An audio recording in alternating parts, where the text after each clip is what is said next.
अप्रैल 2021 में मैं बाहर रहने के बाद अपनी मूल कलीसिया में लौट आई और ल्यूमिन से मिली। ल्यूमिन को पहले लगभग निष्कासित किया जा चुका था, क्योंकि एक कलीसिया अगुआ के रूप में वह न केवल अपना वास्तविक कार्य करने में नाकाम रही, बल्कि उसने सिद्धांत के विरुद्ध जाकर अपनी इच्छा के आधार पर लोगों को पदोन्नत भी किया और मसीहा विरोधियों और बुरे लोगों से निपटे बिना उनका बचाव किया। इसके फलस्वरूप कलीसिया के विभिन्न कार्य बेअसर हो गए। उस दौरान कुछ भाई बहनों ने उसके साथ संगति की, लेकिन उसने इसे स्वीकारने से इनकार कर दिया। उस समय की अगुआ बहन वांग यी ने उसके व्यवहार का आकलन किया और उसे संदेह हुआ कि वह बुरी इंसान हो सकती है, लेकिन पर्याप्त साक्ष्य न होने के कारण उसने यह मान लिया कि शायद यह सिर्फ अस्थायी अभिव्यक्ति हो। दूसरे अगुवाओं और कार्यकर्ताओं से चर्चा करने के बाद उन्होंने उसे पश्चाताप का एक और मौका देने और उस पर नज़र रखने का फैसला किया। इस प्रकार उसे निष्कासित नहीं किया गया। एक बार ल्यूमिन से बातचीत करते समय मैंने पूछ लिया कि उस अनुभव से उसने क्या सबक सीखे थे। मुझे लगा कि इतनी बड़ी विफलता और प्रकाशन के बाद उसे कुछ सच्ची समझ आई होगी और पश्चाताप हुआ होगा। उम्मीद के विपरीत ल्यूमिन ने कहा, मुझ में बस आवेग में आकर कार्य करने की प्रवृत्ति थी। इसके अलावा किसी ने भी उस समय मेरी मदद नहीं की। यह सुनकर मैंने सोचा, भले ही तुम्हें निष्कासित नहीं किया गया, लेकिन यह सच है कि तुमने बुरी चीजें की थी। तुम आत्मचिंतन क्यों नहीं करती हो और इससे सीख क्यों नहीं लेती हो? बाद में मैंने देखा कि वह खुद को जानने में ही विफल नहीं हुई, बल्कि उसने तथ्यों को भी तोड़ा मरोड़ा और जहां कहीं गई वहां अफवाहें फैलाई, जिससे दूसरे लोग यह मानने लगे कि वांग यी ने उसके साथ अन्याय किया है और उसका दमन किया है। मामले की सत्यता से अनजान भाई बहनों ने यह सोचकर उसका यकीन कर लिया कि वांग यी ही समस्या है। बाद में कलीसिया का अगुआ मुझे चुन लिया गया। अभी ज़्यादा समय नहीं हुआ था जब मैंने देखा कि ल्यूमिन व्यक्तिगत मामलों को तरजीह देकर अपने कर्तव्य की अनदेखी कर रही है।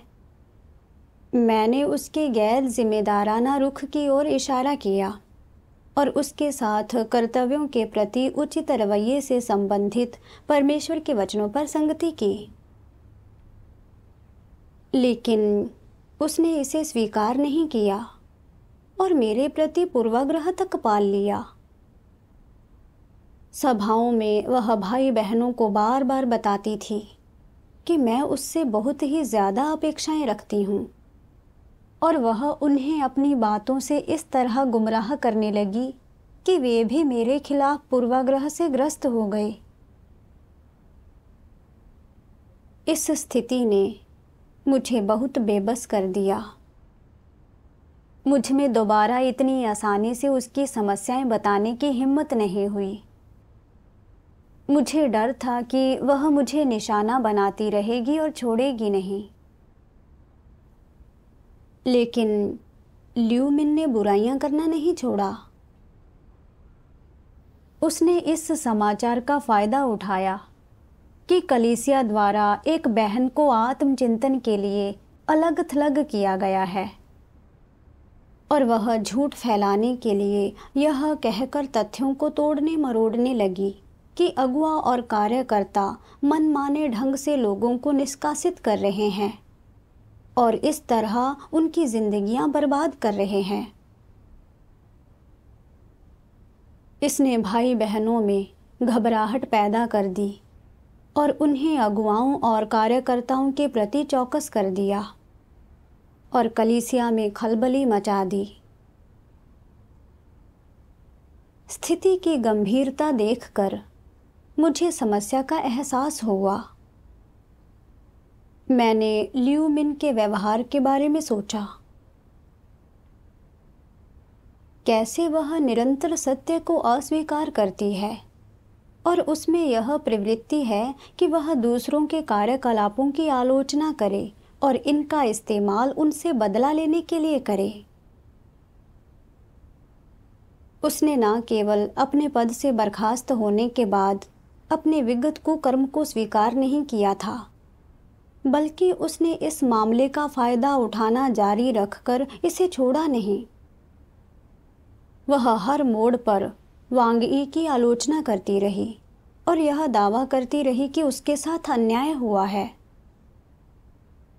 और जब मैंने यह इशारा किया था कि वह अपने कर्तव्य निर्वहन में गैर जिम्मेदार थी, तो उसने मेरे प्रति भी दुर्भावना पाल ली और मेरी पीठ पीछे आलोचना करने के लिए तथ्यों को तोड़ा मरोड़ा, जिसके कारण भाई बहन मेरे खिलाफ पूर्वाग्रह रखने लगे।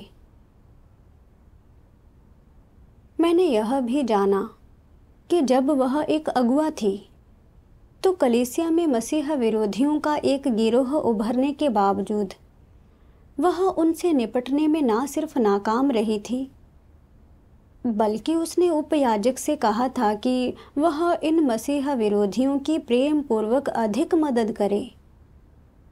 यहाँ तक कि मसीहा विरोधियों की रिपोर्ट करने वाले लोगों से यह मांग की थी कि वे अपने बारे में बेहतर समझ हासिल करें और अपने सबक सीखें। यही नहीं, जब उसकी छोटी बहन को वास्तविक कार्य न करने पर बर्खास्त कर दिया गया था, तो लियू मिन ने उच्च अगुवाओं को कई बार लिखा, उनसे कड़ी पूछताछ की कि उसकी बहन को क्यों बर्खास्त किया गया। उसने यहाँ तक कह दिया था, अगर कोई मुझे मेरे पद से बर्खास्त करता है तो मैं उसके साथ नरमी नहीं बरतूंगी। यह पता चलने पर मैंने सोचा, लियू मिन का व्यवहार भ्रष्टता का क्षणिक खुलासा भर नहीं है। इस समस्या का संबंध उसके प्रकृति सार से है। मैंने परमेश्वर के वचनों के 2 अंश पढ़े। सर्वशक्तिमान परमेश्वर कहता है, शैतान द्वारा भ्रष्ट ऐसे सभी लोगों के स्वभाव भ्रष्ट हैं। कुछ के स्वभाव पूरी तरह से भ्रष्ट हैं, जबकि अन्य लोग इनसे भिन्न हैं। न केवल उनके स्वभाव शैतानी हैं, बल्कि उनकी प्रकृति भी बेहद विद्वेषपूर्ण है। उनके शब्द और कृत्य न केवल उनके भ्रष्ट शैतानी स्वभाव को प्रकट करते हैं, बल्कि ये लोग असली दानव और शैतान हैं। चाहे उन्होंने कोई भी गलती की हो या कोई भी बुरा काम किया हो, क्रूर स्वभाव वाले ये लोग किसी को भी उन्हें उजागर करने या उनकी काट छांट नहीं करने देंगे। अगर कोई उन्हें उजागर करे और अपमानित करे तो वे क्रोधित हो जाते हैं, जवाबी कार्रवाई करते हैं और मुद्दे को कभी नहीं छोड़ते। उनमें धैर्य और दूसरों के प्रति सहनशीलता नहीं होती और वे उनके प्रति आत्मनियंत्रण नहीं दिखाते। उनका स्व आचरण किस सिद्धांत पर आधारित होता है? मैं विश्वासघात का शिकार होने के बजाय विश्वासघात करना पसंद करूंगा। दूसरे शब्दों में, वे किसी के द्वारा अपमानित होना बर्दाश्त नहीं करते। क्या यह बुरे लोगों का तर्क नहीं है? यह ठीक बुरे लोगों का ही तर्क होता है। कोई भी उन्हें अपमानित नहीं कर सकता। उन्हें किसी के भी द्वारा थोड़ा सा भी छेड़ा जाना अस्वीकार्य होता है और वे ऐसा करने वाले किसी भी व्यक्ति से घृणा करते हैं। वे उस व्यक्ति के पीछे लग जाते हैं, कभी भी मामले को खत्म नहीं करने देते। बुरे लोग ऐसे ही होते हैं। परमेश्वर के वचनों की रोशनी में मैंने देखा कि लियू मिन की प्रकृति दुर्भावनापूर्ण है और वह सत्य से घृणा करती है। न केवल वह निरंतर मसीह विरोधियों और बुरे लोगों को बचाती थी, बल्कि अक्सर दूसरे लोगों के कार्यकलापों की आलोचना करती थी ताकि परेशानी खत्म होने का नाम ना ले। जो लोग उसे सलाह देते थे या उसके हितों को खतरे में डालने वाली चीज़ें करते थे, वह उनकी आलोचना करने या उनसे बदला लेने के तरीके ढूंढने के लिए अपना दिमाग दौड़ाती रहती थी। ऐसा करके उसने कलीसिया के अंदर कलह के बीज बो दिए और कलीसिया जीवन में बाधा पैदा कर दी। उसके साथ संगति और उसकी मदद करने के अनेक प्रयासों के बावजूद उसने अभी भी पश्चाताप नहीं किया। उसके सिलसिलेवार व्यवहार के आधार पर मैंने यह पुष्टि कर ली कि वह वास्तव में एक बुरी इंसान है। दूसरे अगुवाओं और कार्यकर्ताओं के साथ चर्चा करने के बाद हमने उसकी स्थिति उच्च अगुवाओं को बता दी। उच्च अगुवाओं ने निर्देश दिया कि हम शुरुआत में लियू मिन को अलग थलग कर दें ताकि कलीसिया जीवन को और बाधा पहुंचने से बचाया जा सके और उससे संबंधित सामग्री जुटाएं। उसके बाद हमें भाई बहनों के साथ संगति कर उसका भेद पहचानना था और फिर उसे निष्कासित कर देना था। यह सुनकर मेरे मन में कुछ चिंताएं उठी और मैं सोचने लगी, पिछली दफ़ा अपर्याप्त साक्ष्य होने के कारण लियू मिन को निष्कासित नहीं किया गया था और जब उसे पता चला तो उसने अंतहीन मुसीबतें खड़ी कर दी और वांग ई को चैन से नहीं रहने दिया। जब मैंने उसे उसकी समस्याएं बताई थीं तो उसने न केवल इन्हें स्वीकारा नहीं बल्कि मेरी आलोचना करने के लिए तथ्यों को लगातार तोड़ा मरोड़ा। जब उसकी छोटी बहन को बर्खास्त किया गया था तो उसने यहाँ तक कहा था कि अगर किसी ने खुद उसे बर्खास्त किया तो वह उन्हें आसानी से नहीं छोड़ेगी। लियू मिन की मानवता इतनी बुरी है, अगर उसे अपने निष्कासन का पता चल गया तो क्या वह बहुत बड़ा बखेड़ा खड़ा नहीं करेगी? वह ना जाने मेरे लिए क्या मुसीबतें पैदा करेगी। कहीं वह मुझसे बदला तो नहीं लेगी? वह तो यह भी जानती है कि मैं कहाँ रहती हूँ। अगर वह गुस्से में मेरे घर आकर झगड़ने लगे और ऐसा तमाशा खड़ा कर दे कि मेरे सारे पड़ोसियों को मेरी आस्था के बारे में पता चल जाए और मैं खतरे में पड़ जाऊँ तो क्या होगा? मैंने इसके बारे में जितना ज़्यादा सोचा, मैं उतनी ही भयभीत होती गई। मैं नहीं जानती थी कि आसन्न स्थिति का सामना कैसे करूं। मैंने परमेश्वर से प्रार्थना की और उससे मार्गदर्शन मांगा। बाद में मैंने परमेश्वर के वचनों का यह अंश पढ़ा। सर्वशक्तिमान परमेश्वर कहता है, मसीह विरोधियों का स्वभाव बहुत ही शातिर होता है। अगर तुम उनकी काट छांट करने या उन्हें उजागर करने की कोशिश करोगे तो वे तुमसे नफरत करेंगे और जहरीले सांप की तरह तुम पर अपने दांत गड़ा देंगे। तुम चाहे कितनी भी कोशिश करो, उन्हें बदल नहीं पाओगे या उनसे पीछा नहीं छुड़ा पाओगे।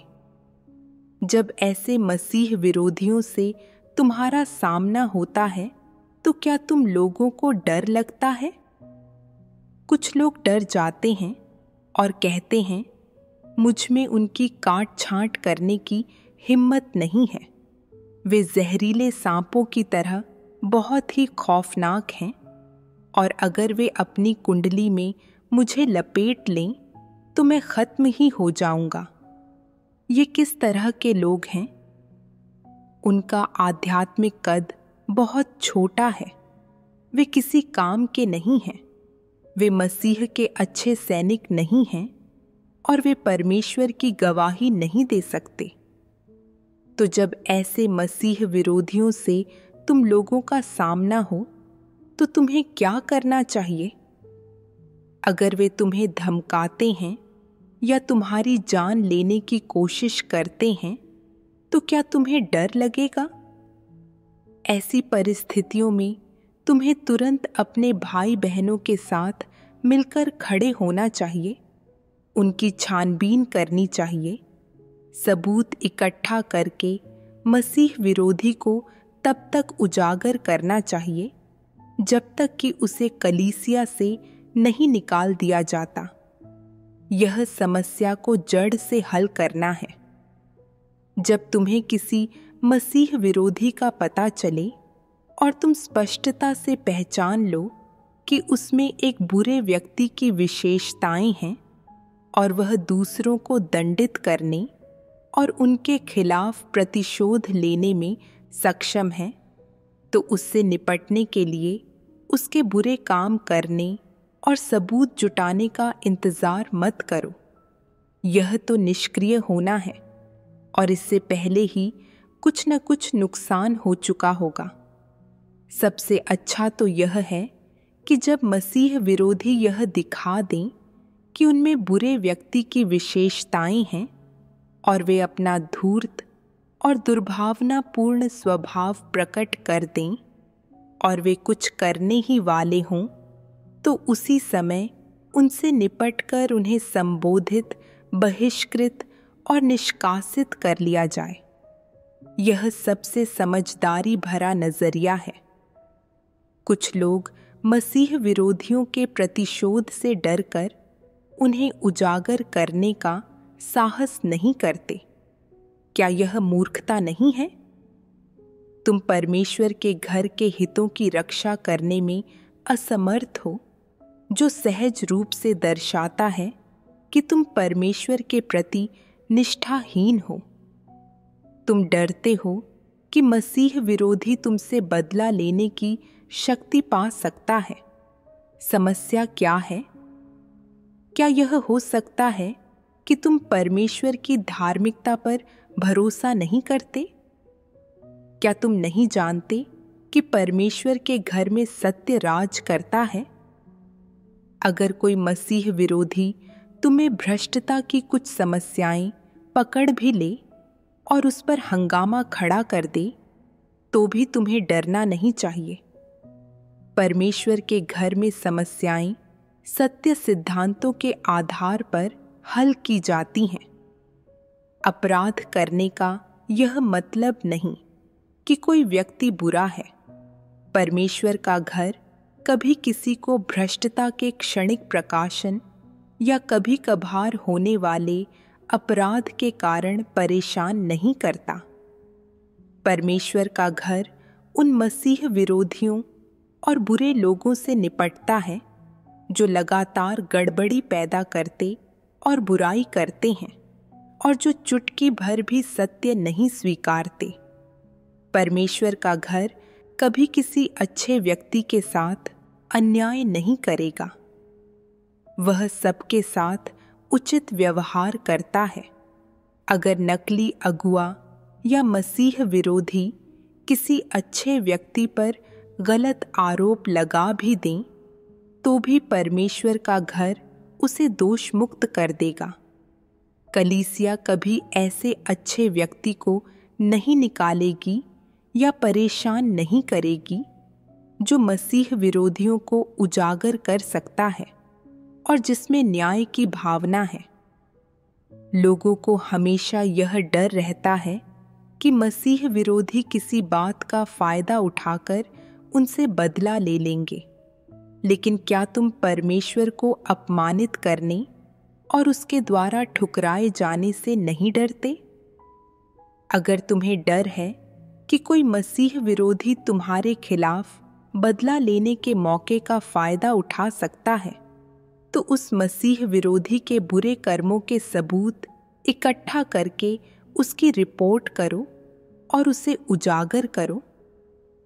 ऐसा करने से तुम परमेश्वर के चुने हुए लोगों की स्वीकृति और समर्थन प्राप्त करोगे। और सबसे महत्वपूर्ण बात यह है कि परमेश्वर तुम्हारे अच्छे कर्मों और न्यायपूर्ण कार्यों को याद रखेगा। तो क्यों न ऐसा करें? परमेश्वर के चुने हुए लोगों को हमेशा परमेश्वर के आदेश को ध्यान में रखना चाहिए। बुरे लोगों और मसीह विरोधियों को स्वच्छ करना शैतान के खिलाफ युद्ध में सबसे महत्वपूर्ण लड़ाई है। अगर यह लड़ाई जीत ली जाती है तो यह एक विजेता की गवाही बन जाएगी। शैतानों और राक्षसों के खिलाफ लड़ाई एक अनुभवजन्य गवाही है जो परमेश्वर के चुने हुए लोगों के पास होनी चाहिए। यह एक सत्य वास्तविकता है जो विजेताओं के पास होनी चाहिए। परमेश्वर ने लोगों को बहुत सारा सत्य प्रदान किया है, इतने लंबे समय तक तुम्हारी अगुवाई की है और तुम्हें इतना कुछ दिया है ताकि तुम गवाही दे सको और कलीसिया के कार्य की रक्षा करो। ऐसा लगता है कि जब बुरे लोग और मसीह विरोधी बुरे कर्म करते हैं और कलीसिया के कार्य में बाधा डालते हैं तो तुम डरपोक बनकर पीछे हट जाते हो, हाथ खड़े कर भाग जाते हो। तुम किसी काम के नहीं हो, तुम शैतानों को नहीं हरा सकते, तुम गवाह नहीं बने हो और परमेश्वर तुमसे घृणा करता है।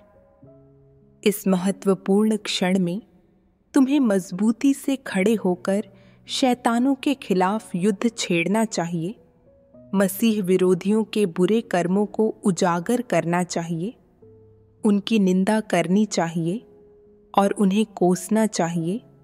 उन्हें छिपने की कोई जगह नहीं देनी चाहिए और उन्हें कलीसिया से निकाल बाहर करना चाहिए। केवल इसे ही शैतानों पर विजय पाना और उनकी नियति को खत्म करना कहा जा सकता है। तुम परमेश्वर के चुने हुए लोगों में से एक हो, परमेश्वर के अनुयायी हो। तुम चुनौतियों से नहीं डर सकते।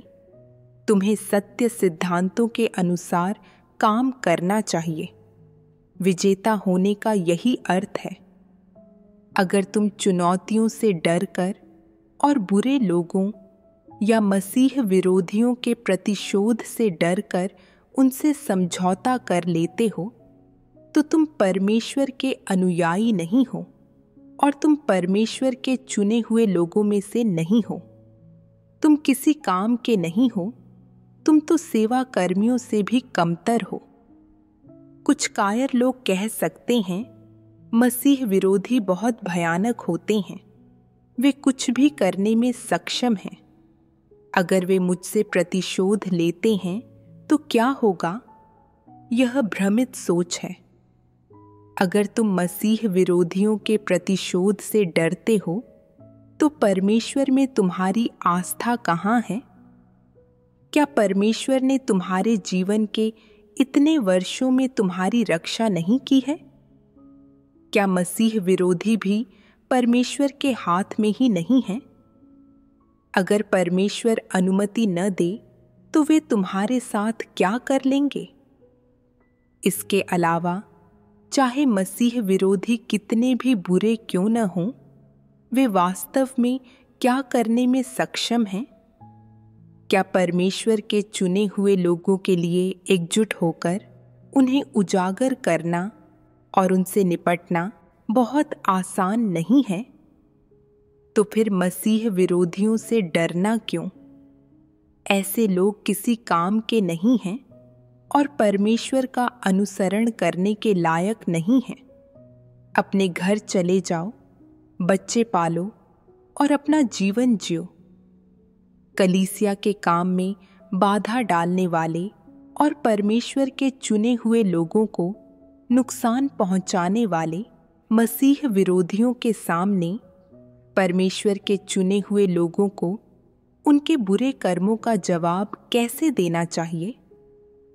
परमेश्वर का अनुसरण करने वालों को अपनी गवाही में कैसे दृढ़ रहना चाहिए? उन्हें शैतान और मसीह विरोधियों की ताकतों के खिलाफ कैसे लड़ना चाहिए?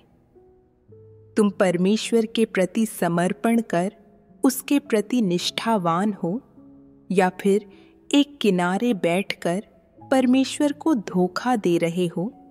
यह पूरी तरह से तब प्रकट होगा जब मसीह विरोधी परमेश्वर को परेशान करेंगे, बुराई करेंगे और उसका विरोध करेंगे। अगर तुम परमेश्वर के प्रति समर्पण करने वाले और निष्ठावान नहीं हो, तो तुम परमेश्वर को धोखा देने वाले व्यक्ति हो। कोई दूसरा विकल्प नहीं है। कुछ भ्रमित व्यक्ति और विवेकहीन लोग बीच का रास्ता अपनाते हैं और खड़े होकर तमाशा देखते हैं। परमेश्वर की नज़रों में इन लोगों में परमेश्वर के प्रति निष्ठा की कमी है और वे परमेश्वर को धोखा देते हैं। परमेश्वर के वचन कहते हैं कि मसीह विरोधियों और बुरे लोगों को उजागर करना परमेश्वर के सभी चुने हुए लोगों का दायित्व और कर्तव्य है, और यह कलीसिया के कार्य की रक्षा करने की असली अभिव्यक्ति है। लेकिन मैं तो बुरे लोगों को उजागर करने और उनसे निपटने के प्रति बहुत भयभीत थी। मुझे हमेशा यही लगता था कि अगर मैंने उन्हें उजागर कर दिया तो वे जहरीले सांप की तरह मेरे चारों ओर कुंडली बना लेंगे और मैं उनसे पीछा नहीं छुड़ा पाऊंगी। परमेश्वर के वचन कहते हैं, उनका आध्यात्मिक कद बहुत छोटा है, वे किसी काम के नहीं हैं, वे मसीह के अच्छे सैनिक नहीं हैं और वे परमेश्वर की गवाही नहीं दे सकते। जब मैंने परमेश्वर के ये वचन पढ़े कि वे किसी काम के नहीं हैं, तो मुझे आत्मग्लानि और घबराहट हुई। एक कलीसिया अगुआ होने के नाते मुझे परमेश्वर के इरादे का ख्याल करना चाहिए था और कलीसिया के कार्य और कलीसियाई जीवन के सामान्य परिचालन की रक्षा करनी चाहिए थी। लेकिन जब मैंने देखा कि लियू मिन सब जगह ये अफवाहें फैला रही है और आलोचना कर रही है कि अगुआ और कार्यकर्ता सिद्धांतों के बिना लोगों को निष्कासित कर रहे हैं, जिससे भाई बहन अगुआओं और कार्यकर्ताओं के प्रति पूर्वाग्रह रखने लगे और उनसे सावधान रहने लगे, और कलीसियाई जीवन में गंभीर बाधा उत्पन्न हो गई, तो मुझ में लियू मिन से सिद्धांतों के अनुसार निपटने की हिम्मत नहीं थी। मुझे डर था कि वह मेरे पीछे पड़कर मुझसे बदला लेगी, मुझे सताएगी और मेरे लिए मुसीबत खड़ी करेगी। अपने हितों को बचाने के लिए मैंने कछुए की तरह पेश आना चाहा। बुरे लोगों को कलीसिया को अस्त व्यस्त करते देखते रहना, लेकिन उनसे ना निपटना और कलीसिया के कार्य की समय पर रक्षा ना करना। मैंने वास्तव में अपनी जिम्मेदारियां ठीक से नहीं निभाई। मैं इतनी ज़्यादा स्वार्थी और ऐसी डरपोक निकम्मी थी। खासकर जब मैंने परमेश्वर के ये वचन पढ़े, अगर तुम मसीह विरोधियों के प्रतिशोध से डरते हो तो परमेश्वर में तुम्हारी आस्था कहाँ है? क्या परमेश्वर ने तुम्हारे जीवन के इतने वर्षों में तुम्हारी रक्षा नहीं की है? क्या मसीह विरोधी भी परमेश्वर के हाथ में ही नहीं हैं? अगर परमेश्वर अनुमति ना दे तो वे तुम्हारे साथ क्या कर लेंगे? मैं और भी ज़्यादा शर्मिंदा हो गई। परमेश्वर सभी चीज़ों पर संप्रभु है और मसीह विरोधी और बुरे लोग भी परमेश्वर के हाथों में है। परमेश्वर की अनुमति के बिना वे कुछ नहीं कर सकते। मैंने परमेश्वर में विश्वास किया था और परमेश्वर के इतने सारे वचन खाए पिए थे। फिर भी परमेश्वर में मेरी सच्ची आस्था नहीं थी। मैं सचमुच दयनीय थी। इस बारे में सोचकर मुझे ऐसी निराशाजनक इंसान होने पर खुद से घृणा हुई और मैंने मन बना लिया कि इस बुरी इंसान को स्वच्छ करने के लिए मैं परमेश्वर के इरादे का ख्याल रखूंगी और परमेश्वर पर भरोसा करूंगी। इसलिए मैंने परमेश्वर से प्रार्थना कर उससे आस्था व शक्ति मांगी ताकि मैं सिद्धांतों पर अडिग रहूं और इस बुरी इंसान से ना डरूं। बाद में हमने ल्यूमिन के व्यवहार को उजागर किया और इसका गहन विश्लेषण किया और उसे अलग थलग कर दिया। ल्यूमिन ने इसे स्वीकार नहीं किया या आत्मचिंतन बिल्कुल नहीं किया और उसने यहाँ तक कह दिया कि उसने ये चीज़ें इसलिए की क्योंकि भाई बहनों ने उसकी मदद नहीं की थी। उसे अपने बुरे कर्मों का एहसास नहीं था। पछतावा होना तो दूर की बात है। उस समय भाई बहनों के पास उसका भेद पहचानने का ज़्यादा विवेक नहीं था। उन्हें लगता था कि ल्यूमिन में कुछ खूबियां हैं, वह तार्किक है और स्पष्ट रूप से संगति करती है और वह पीड़ा सहने और खुद को खपाने में सक्षम है। उनके मन में उसकी अच्छी छाप थी। मैं परेशान हो गई और सोचने लगी, अगर मैं भाई बहनों के साथ संगति कर ल्यूमिन को एक बुरी इंसान मानकर गहन विश्लेषण करूं और उन्होंने इसे ना स्वीकारा और उसके निष्कासन से असहमत हुए तो मैं क्या करूंगी? क्या हर कोई यह नहीं सोचेगा कि मैंने चीज़ों को पक्षपातपूर्ण तरीके से संभाला और हर कोई मेरे बारे में पूर्वाग्रह नहीं पाल लेगा? क्या कलीसिया में अराजकता नहीं फैल जाएगी? अगर ऐसा हुआ तो क्या मुझे जिम्मेदार ठहराया जाएगा? क्या मुझे बर्खास्तगी का सामना करना पड़ेगा? उस समय मुझे लगा कि मैं फिर से कायरता और चिंता की स्थिति में जी रही हूँ। इसलिए मैंने परमेश्वर से प्रार्थना की और अपने विरुद्ध विद्रोह व सत्य का अभ्यास करने को तैयार हो गई।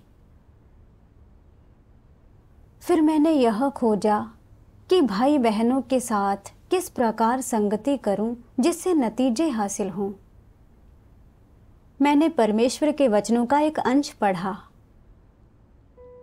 सर्वशक्तिमान परमेश्वर कहता है, अगुवाओं और कार्यकर्ताओं की 12वीं जिम्मेदारी में तीसरी अपेक्षा यह है कि बुरे लोगों द्वारा उत्पन्न की गई विघ्न बाधाओं से निपटते समय अगुवाओं और कार्यकर्ताओं को परमेश्वर के चुने हुए लोगों के साथ मिलकर परमेश्वर के वचनों को खाना और पीना चाहिए ताकि वे आत्मचिंतन कर सकें और स्वयं को जान सकें और वास्तविक बदलाव ला सकें।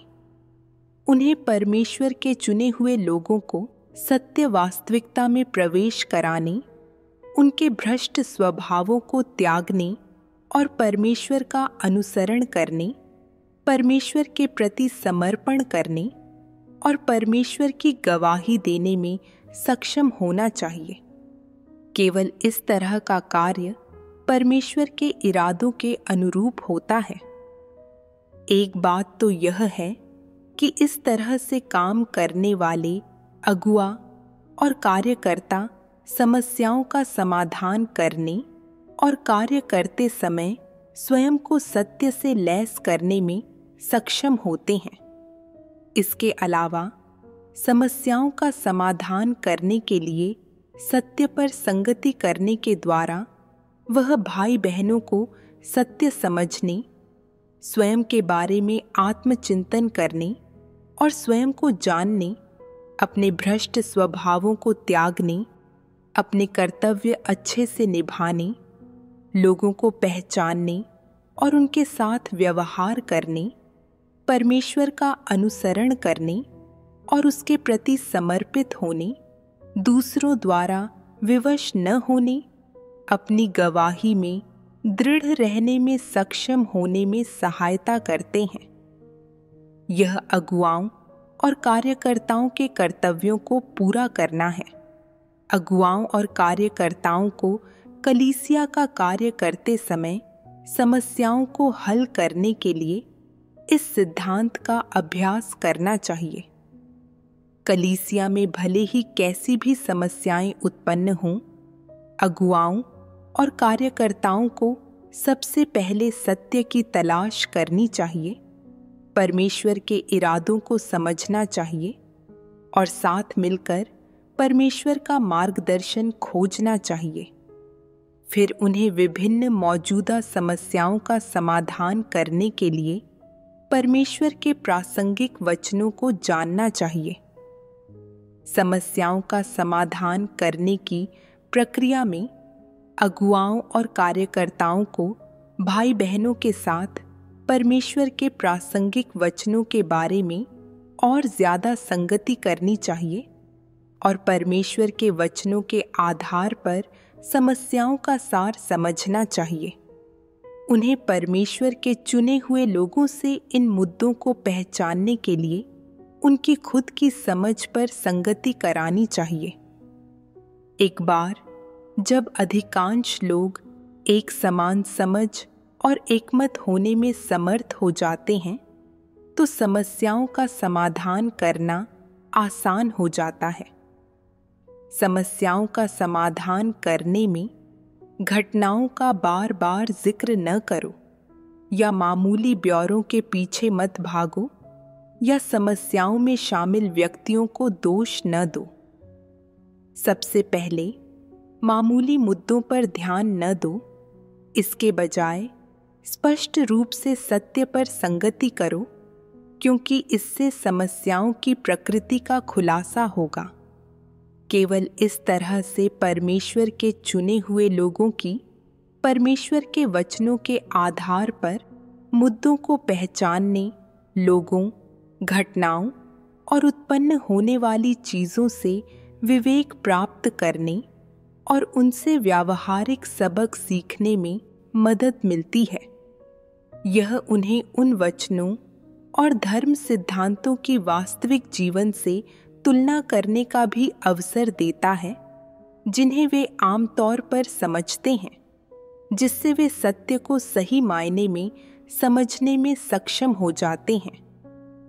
क्या अगुवाओं और कार्यकर्ताओं को यही काम नहीं करना चाहिए? कलीसिया के अगुवाओं को परमेश्वर के चुने हुए लोगों की अगुवाई कैसे करनी चाहिए?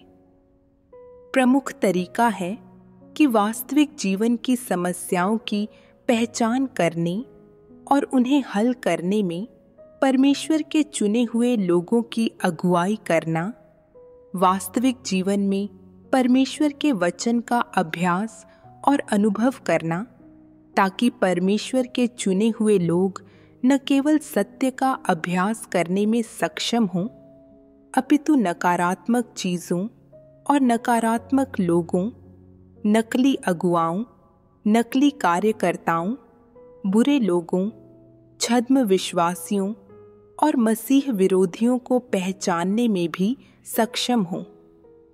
विभिन्न लोगों को पहचानने का उद्देश्य समस्याओं का समाधान करना है। केवल बुरे लोगों और मसीह विरोधियों द्वारा उत्पन्न की गई बाधाओं का समाधान करके ही कलीसिया का कार्य निर्विघ्न रूप से चल सकता है और परमेश्वर की इच्छा को कलीसिया में कार्यान्वित किया जा सकता है।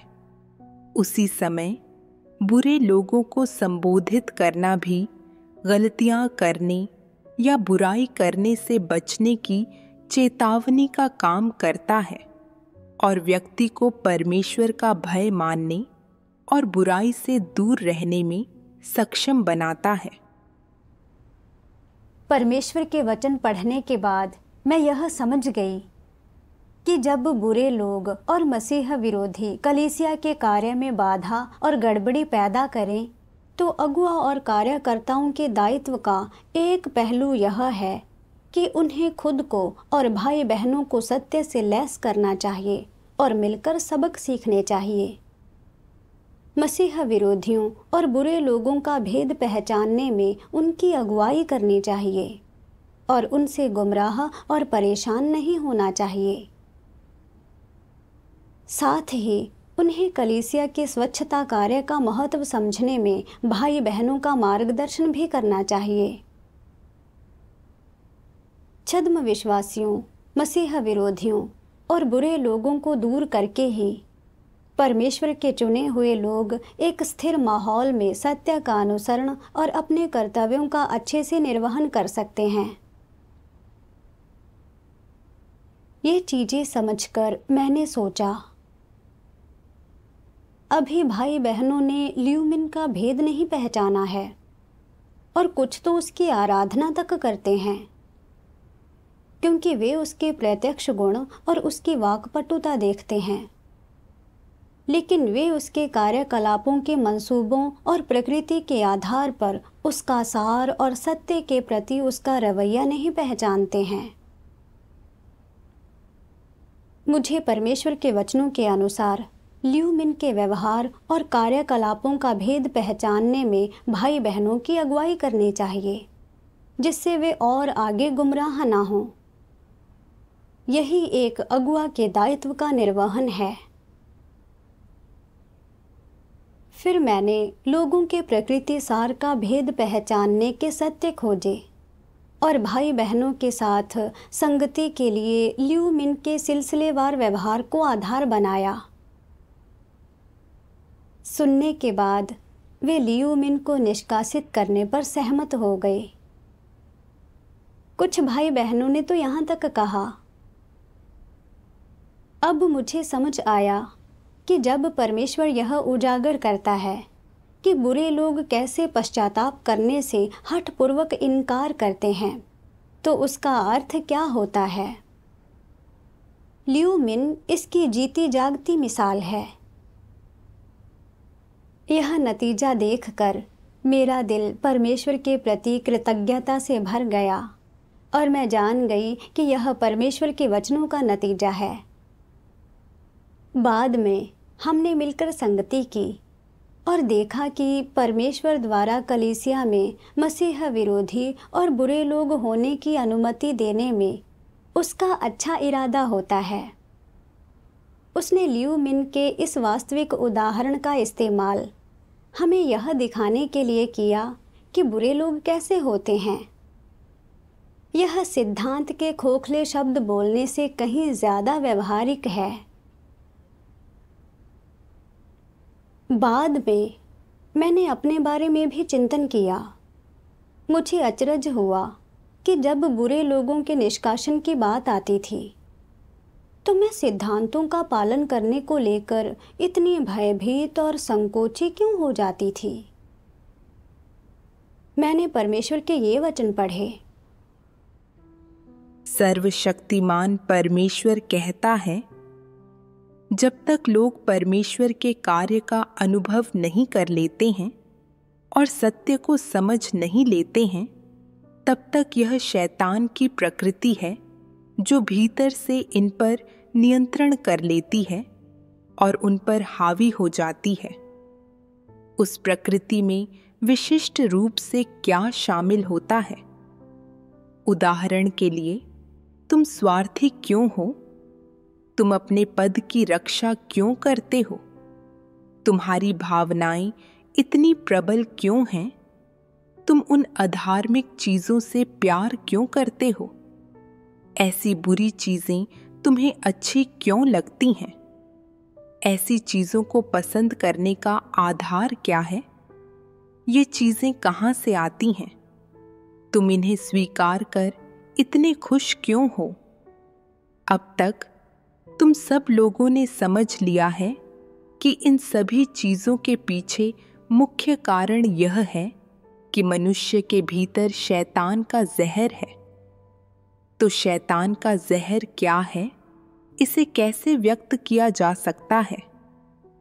उदाहरण के लिए, यदि तुम पूछते हो लोगों को कैसे जीना चाहिए, लोगों को किसके लिए जीना चाहिए, तो लोग जवाब देंगे, हर व्यक्ति अपनी सोचे बाकियों को शैतान ले जाए।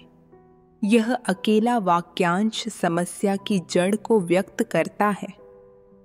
शैतान का फलसफा और तर्क लोगों का जीवन बन गए हैं। लोग चाहे जिसका भी अनुसरण करें, वे ऐसा बस अपने लिए करते हैं और इसलिए वे केवल अपने लिए जीते हैं।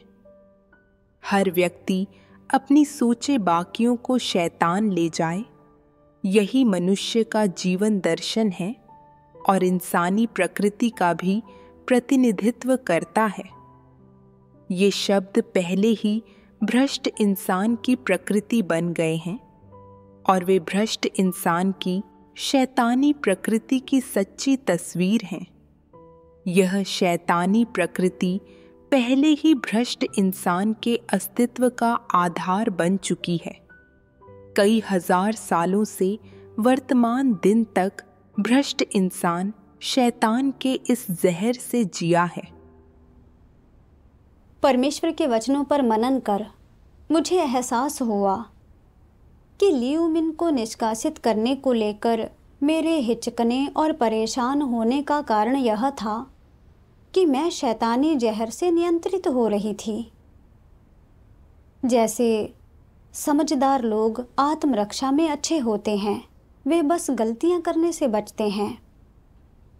परेशानी जितनी कम हो उतना अच्छा है और हर व्यक्ति अपनी सोचे बाकियों को शैतान ले जाए। साथ ही जो पक्षी अपनी गर्दन उठाता है, गोली उसे ही लगती है। जब चीज़ें घटित होती थीं तो मैं यह सोचकर शुरुआत करती थी कि खुद को कैसे बचाऊं और यह सुनिश्चित करती थी कि मेरे हितों को नुकसान ना पहुंचे। एक कलीसिया अगुआ के रूप में मैंने ल्यूमिन के बुरी इंसान के रूप में सार को स्पष्ट रूप से पहचान लिया था, लेकिन मैं उसे नाराज़ करने से और उसकी बदला लेने की भावना से डरती थी और इस बात से परेशान थी कि भाई बहनों में उसका भेद पहचानने की कमी के कारण वे फिर से मेरे खिलाफ पूर्वाग्रह पाल लेंगे और अगर ऐसा हुआ तो कलीसिया में अराजकता फैल जाएगी और मुझे बर्खास्त किया जा सकता है और शायद मैं अपना रुतबा ना बचा सकूं। मैंने इस बारे में चाहे जैसे सोचा, मुझे लगा कि इस बुरी इंसान को उजागर करना मेरे लिए हानिकारक होगा। इसलिए मैं पीछे हट गई और समय रहते मैंने इस बुरी इंसान को निष्कासित नहीं किया। कलीसिया का स्वच्छता कार्य कलीसिया को शुद्ध करने और यह सुनिश्चित करने के लिए किया जाता है कि कलीसिया के कार्य और कलीसियाई जीवन में बाधा पैदा ना हो। लेकिन मैं कलीसिया के कार्य की रक्षा नहीं कर पाई और भाई बहनों को गुमराह होते और कलीसियाई जीवन में बाधा पड़ते देखती रही। मैंने यह सोचकर कुछ नहीं किया कि जब तक मेरे हितों को नुकसान नहीं होता तब तक सब ठीक है। मैंने देखा कि इन शैतानी जहरों के मुताबिक जीते हुए मेरी अंतरात्मा कुंद होती जा रही थी और मैं सिर्फ अपने हितों के बारे में ही सोच पाती थी। मैंने इस बारे में जितना ज़्यादा सोचा उतना ही अधिक मुझे यह लगा कि मैं कितनी ज़्यादा स्वार्थी और घृणित हूँ, कि मुझ में परमेश्वर के प्रति कोई निष्ठा नहीं है और मुझ में मानवता की नितांत कमी है। तब जाकर ही मुझे यह एहसास हुआ कि अपने कार्यकलापों में इन शैतानी जहरों पर भरोसा करना, शैतान के अनुचर बनकर परमेश्वर का प्रतिरोध करना और कलीसिया के कार्य में गड़बड़ी पैदा करना है। अगर मैंने प्रायश्चित ना किया तो मैं और ज़्यादा बुराइयां ही करूंगी और अंततः परमेश्वर मुझे तिरस्कृत कर हटा देगा। मैंने सिद्धांतों का पालन क्यों नहीं किया? इस बारे में मेरी एक और चिंता यह थी कि इस बुरी इंसान से ठीक से ना निपटने के कारण अगर कलीसिया में अराजकता फैल गई तो मुझे बर्खास्त किया जा सकता है। अपनी खोज में मैंने परमेश्वर के कुछ वचन पढ़े।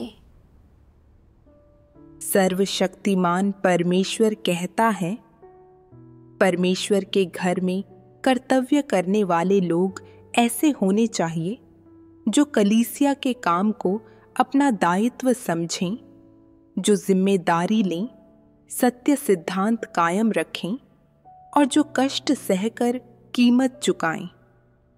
अगर कोई इन क्षेत्रों में कम होता है तो वह कर्तव्य करने के अयोग्य होता है और कर्तव्य करने की शर्तों को पूरा नहीं करता है। कई लोग ऐसे होते हैं जो कर्तव्य पालन की जिम्मेदारी लेने से डरते हैं। वे मन में कहते हैं, अगर यह चीज़ मुझे सुलझानी है और मैं गलती कर बैठा तो क्या होगा? जब वे देखेंगे कि किसे दोष देना है तो क्या वे मुझे नहीं पकड़ेंगे? क्या इसकी जिम्मेदारी सबसे पहले मुझ पर नहीं आएगी? उन्हें इसी बात की चिंता रहती है। लेकिन क्या तुम मानते हो कि परमेश्वर सबकी जांच करता है? गलतियां सबसे होती हैं। अगर किसी नेक इरादे वाले व्यक्ति के पास अनुभव की कमी है और उसने पहले कोई मामला नहीं संभाला है, लेकिन उसने पूरी मेहनत की है, तो यह परमेश्वर को दिखता है। तुम्हें विश्वास करना चाहिए कि परमेश्वर सभी चीज़ों और मनुष्य के हृदय की जांच करता है। अगर कोई इस पर भी विश्वास नहीं करता, तो क्या वह छद्म विश्वासी नहीं है? फिर ऐसे व्यक्ति के कर्तव्य निभाने के मायने ही क्या हैं? परमेश्वर के वचन पढ़ने के बाद मैं समझ गई कि परमेश्वर धार्मिक है। वह हर चीज़ की पड़ताल करता है और कलीसिया लोगों से सिद्धांतों के अनुसार निपटती है और इसका आधार उनका नियमित प्रदर्शन और प्रकृति सार होता है। अगर किसी व्यक्ति का इरादा परमेश्वर के इरादों के प्रति विचारशील होने और कलीसिया के कार्य की रक्षा करने का है, और अगर बात सिर्फ इतनी है कि सत्य को ना समझ पाने या किसी समस्या के सार की असलियत ना जान पाने के कारण वह इससे ठीक से निपट नहीं पा रहा है, लेकिन वह संगति और मदद के जरिए समय रहते चीज़ों को पूरी तरह बदल लेता है, तो कलीसिया ऐसे लोगों के साथ उचित रूप से पेश आएगी और उनसे निपटेगी नहीं या उन्हें बर्खास्त नहीं करेगी।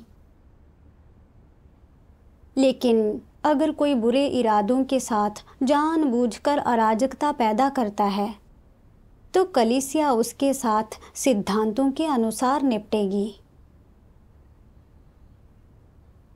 मैं परमेश्वर के धार्मिक स्वभाव को नहीं समझती थी या यह नहीं मानती थी कि परमेश्वर लोगों के दिलों की पड़ताल करता है। ना ही मैं यह मानती थी कि कलीसिया में सत्य का शासन चलता है।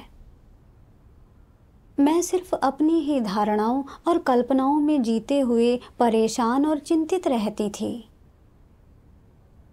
यह वाकई विकृत सोच थी। इन चीज़ों को समझने से मुझे पूरी तरह मुक्ति का एहसास हुआ। मैंने यह भी पढ़ा कि परमेश्वर के वचन कहते हैं, अब तुम परमेश्वर के घर में अपना कर्तव्य निभा रहे हो। कोई कर्तव्य निभाने का पहला सिद्धांत क्या है? वह यह है कि पहले तुम्हें भरसक प्रयास करते हुए अपने पूरे दिल से वह कर्तव्य निभाना चाहिए और परमेश्वर के घर के हितों की रक्षा करनी चाहिए। यह एक सत्य सिद्धांत है जिसे तुम्हें अभ्यास में लाना चाहिए। परमेश्वर के वचनों ने मुझे अभ्यास का मार्ग दिखाया। भविष्य में जब भी मसलों से मेरा सामना हो, मुझे परमेश्वर के इरादों के प्रति विचारशील होना चाहिए, सत्य सिद्धांतों के अनुसार अभ्यास करना चाहिए और कलीसिया के कार्य की रक्षा करनी चाहिए। यही मेरे कर्तव्य का अच्छे से निर्वहन है। बाद में मैंने अपनी साथी बहन के साथ जाकर ल्यू मिन के बुरे कर्मों को उजागर किया और उसके निष्कासन की घोषणा की। हालांकि मेरे मन में अभी भी कुछ चिंताएं थीं, मगर मैंने परमेश्वर के वचनों के बारे में सोचा। तुम सभी कहते हो कि तुम परमेश्वर के बोझ के प्रति विचारशील हो और कलीसिया की गवाही की रक्षा करोगे, लेकिन वास्तव में तुम में से कौन परमेश्वर के बोझ के प्रति विचारशील रहा है? अपने आप से पूछो, क्या तुम उसके बोझ के प्रति विचारशील रहे हो? क्या तुम उसके लिए धार्मिकता का अभ्यास कर सकते हो? क्या तुम मेरे लिए खड़े होकर बोल सकते हो? क्या तुम दृढ़ता से सत्य का अभ्यास कर सकते हो? क्या तुम में शैतान के सभी दुष्कर्मों के विरुद्ध लड़ने का साहस है? क्या तुम अपनी भावनाओं को किनारे रखकर मेरे सत्य की खातिर शैतान का पर्दाफाश कर सकोगे? क्या तुम मेरे इरादों को स्वयं में संतुष्ट होने दोगे? सबसे महत्वपूर्ण क्षणों में क्या तुमने अपने दिल को समर्पित किया है? क्या तुम ऐसे व्यक्ति हो जो मेरी इच्छा पर चलता है? स्वयं से ये सवाल पूछो और अक्सर इनके बारे में सोचो। लोगों से परमेश्वर की अपेक्षाएं उसके वचनों में, उसके प्रश्नों में निहित हैं। परमेश्वर यह उम्मीद करता है कि हम उसके इरादे का ध्यान रखें, सिद्धांतों का पालन करें और बुरे लोगों को उजागर करने की हिम्मत रखें। मैं अब और परमेश्वर को निराश नहीं कर सकती थी। मुझे सत्य का अभ्यास करना था और कलीसिया के कार्य को बचाना था। इसलिए मैंने अपनी साथी बहन के साथ दिल दिमाग से मिलकर प्रार्थना की। परमेश्वर के वचनों के आधार पर हमने लियू मिन की समस्याओं को उजागर कर इनका गहन विश्लेषण किया। यद्यपि वह अब भी खुद को नहीं जानती थी, लेकिन उसके पास कहने को कुछ नहीं था। यह नतीजा देखकर मैं अपने दिल में परमेश्वर का आभार व्यक्त किए बिना नहीं रह पाई। इस अनुभव के बाद मेरी परमेश्वर में कुछ आस्था बढ़ गई और मुझे अपने भ्रष्ट स्वभाव की कुछ समझ हासिल हो गई। मैंने उस शांति का अनुभव किया जो सत्य का अभ्यास करने से आती है।